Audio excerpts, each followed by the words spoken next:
Halo, selamat datang di podcast Kelompok 2. Hari ini tema yang saya akan bawakan adalah gaji tinggi, korupsi tak berhenti. Tapi sebelum itu, saya mau tanya-tanya ringan sedikit nih kepada Bapak atau Ibu narasumber. Boleh silahkan perkenalan diri dulu? Baik, perkenalkan nama saya Raffio Novalatala, penempatan di Inspektorat Jenderal Kementerian Perhubungan.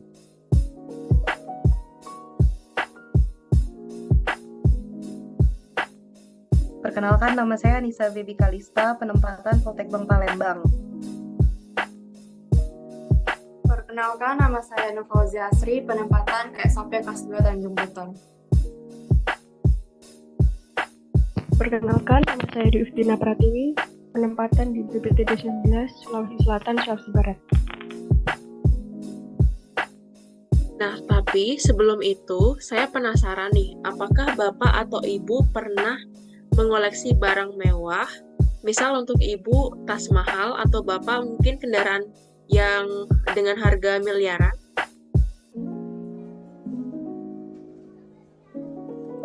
Baik, Mbak, untuk saya pribadi, saya belum pernah memiliki barang-barang yang sifatnya mewah, Mbak, seperti itu. Sejauh ini saya belum pernah memiliki barang-barang seperti itu, Mbak, apalagi barang-barang mewah. Terima kasih.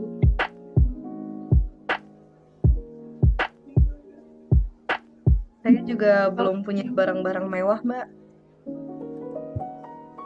Kalau saya pribadi juga tidak ada koleksi barang-barang mewah. Oke, baik Bapak Ibu. Seperti yang kita tahu ya, sekarang lagi heboh nama salah satu pegawai pajak, Bapak Rafael Alun Trisambodo, yang tercatat memiliki kekayaan fantastis sejumlah kurang lebih 56 miliar. Padahal jabatannya sekarang baru eselon 3 dan diduga terjadi pencucian uang di dalamnya. Dan menurut saya cara terkuaknya itu cukup menarik karena terbuka melalui kasus penganiayaan. Tapi kita di sini nggak akan membahas kasus penganiayaannya, lebih menitik beratkan pada kasus hartanya dia ya, yang membuat Ibu Menteri Keuangan itu banyak mengeluarkan statement. Pertanyaan pertama bagi Bapak Ibu, menurut Bapak Ibu, gaji yang pas untuk PNS agar mereka tidak korupsi itu berapa sih? Bisa dimulai dari Ibu Nur Fauzia. Menurut saya, gaji itu nggak menentukan kita korupsi atau enggaknya ya, Mbak. Karena korupsi itu menurut saya mental. Karena kalaupun gaji kita gede, gaji kita kecil, kalau memang mental kita berniat buat korupsi, ya tetap aja korupsi. Dan menurut saya, gaji itu dapat disesuaikan dengan beban kerja kita sehingga kita mendapatkan kepuasan atas kerja atau beban kerja yang kita kerjakan. Terima kasih. Terima kasih Bu Nur Fauzia. Apakah ada tanggapan dari Bu Dwi? Baik, kalau menurut saya, berapapun gajinya, kalau kita sendiri tidak pernah merasa cukup, selalu merasa serakah gitu, sengaja mendorong untuk melakukan kegiatan ini, korupsi. Jadi berapapun gajinya, kalau diri kita sendiri tidak pernah merasa cukup, maka tidak akan pernah puas berapapun gajinya. Bagaimana dengan Bapak Raffio?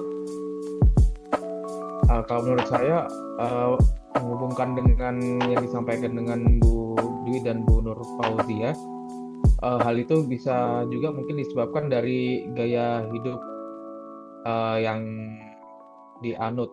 Nah, semisal gaya hidup seseorang itu cenderung mewah, cuman dengan gaji yang pas-pasan, itu mungkin dia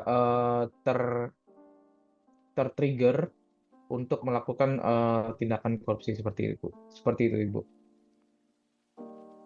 Baik, terima kasih. Bagaimana dengan Bu Anissa?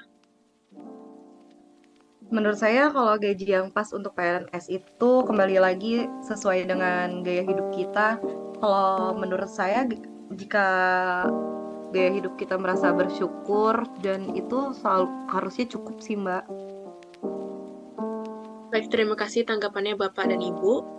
Dan pertanyaan kedua, apakah dengan upaya yang Bapak atau Ibu berikan akan efektif untuk mengurangi tindakan korupsi, dan upaya seperti apa yang dilakukan oleh Bapak atau Ibu sebagai calon PNS agar dapat berpartisipasi dan responsif terhadap pencegahan korupsi? Bisa dimulai dari Bu Dwi. Menurut saya dimulai dari diri sendiri ya. Seperti kita harus selalu bersikap jujur, disiplin, tanggung jawab, kemudian sederhana. Kemudian dapat juga kalau dari faktor lain kita bisa melaporkan apabila terdapat kasus korupsi di sekitar kita, pihak yang berwajib. Kemudian memperbaiki sistem pelayanan publik dan melakukan kajian pada masing-masing instansi terkait. Terima kasih.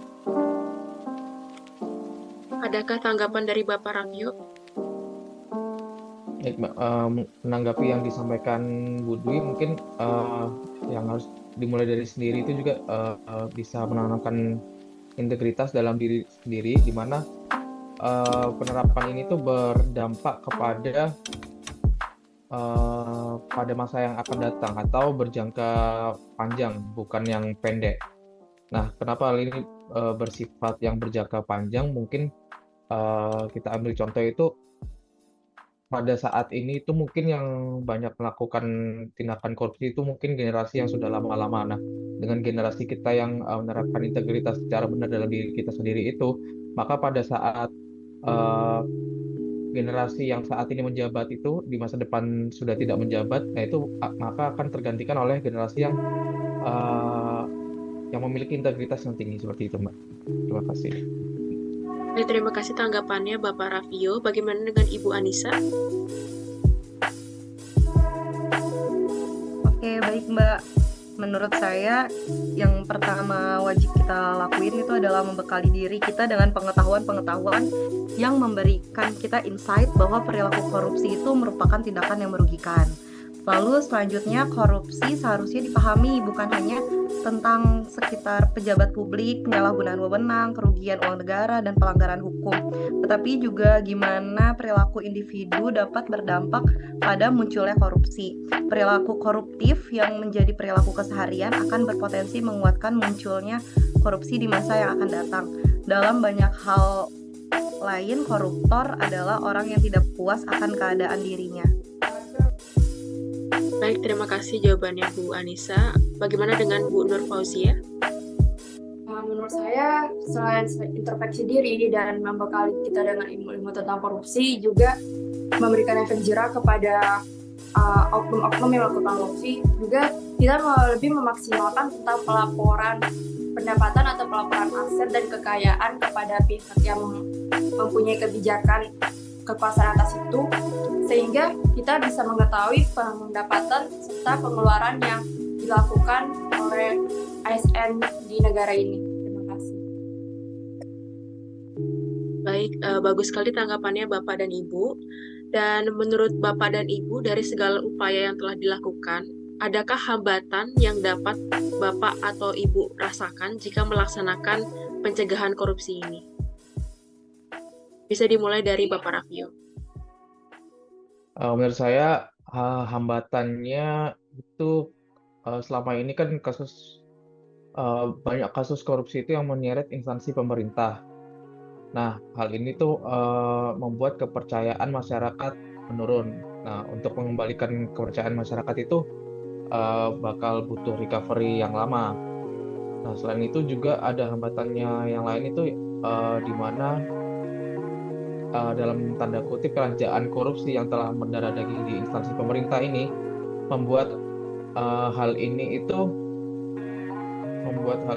makin susah diberantas karena banyak oknum-oknumnya yang mencegah untuk pengungkapan korupsi itu. Nah, sepertinya contohnya kasus Novel Baswedan di mana dia itu seorang penyidik KPK yang diserang.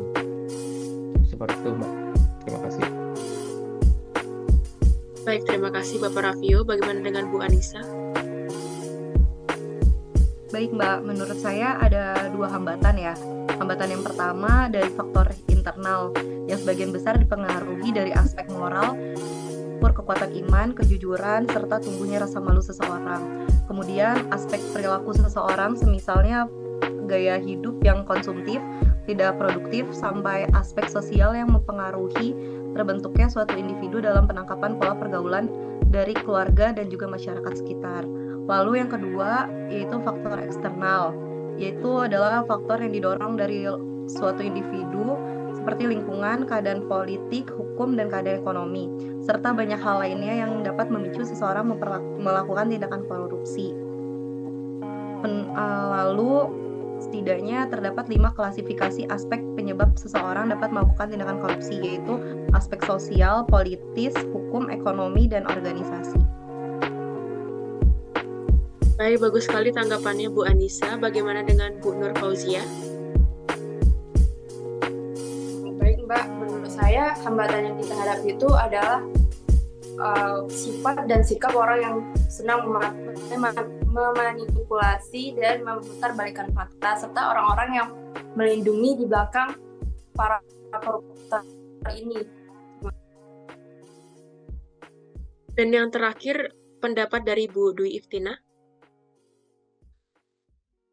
Kalau untuk hambatannya mungkin dari sikap masa bodoh dari masyarakat terhadap upaya pemberantasan korupsi.